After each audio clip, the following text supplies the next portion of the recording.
Let's take a look at Ben Hogan's Equalizer II wedge. I'm curious to know for any of you out there if you're familiar with their products or have it hit any of their irons and what your perspective is on the brand itself. Me personally, I'm a big PTX Pro guy. Every time I get those in hand, I very much enjoy them. In the case of the Equalizer II wedge, you've got that icon profile that wraps around the head, which actually plays a pretty big role when you set it up at address. Now what you'll notice is it actually has a pretty low heel side profile and then really elevates as you get more towards that toe side.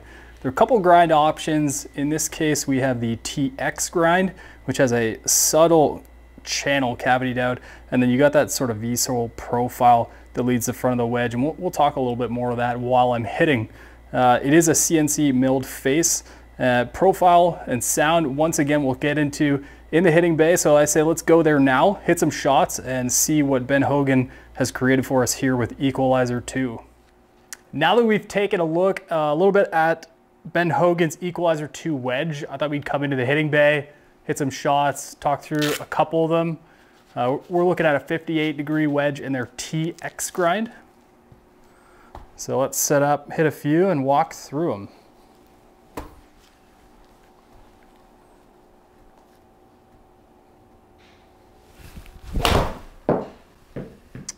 All right, out of the gate, I will say 58 degree for me is right in and around that 100-yard mark. Now I happen to hit it dead nuts in the first one, which is obviously a good thing. Love to see that.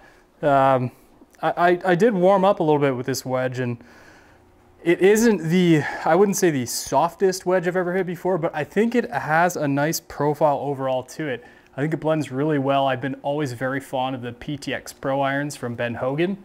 I think so far that I've seen, and just in the short amount of hitting that I've done, I actually really like where it sits in their overall profile.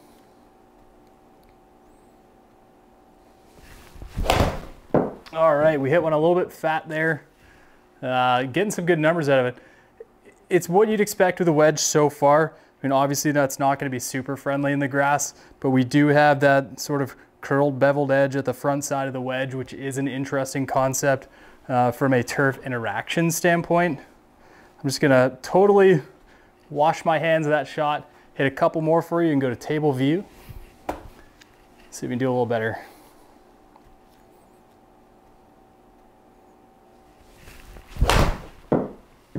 All right, try to gas one a little bit.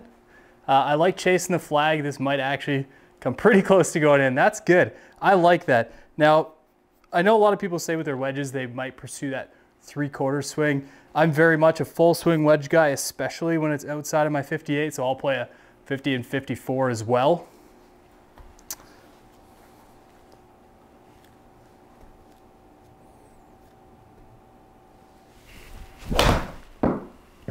Yeah, very, very satisfying wedge.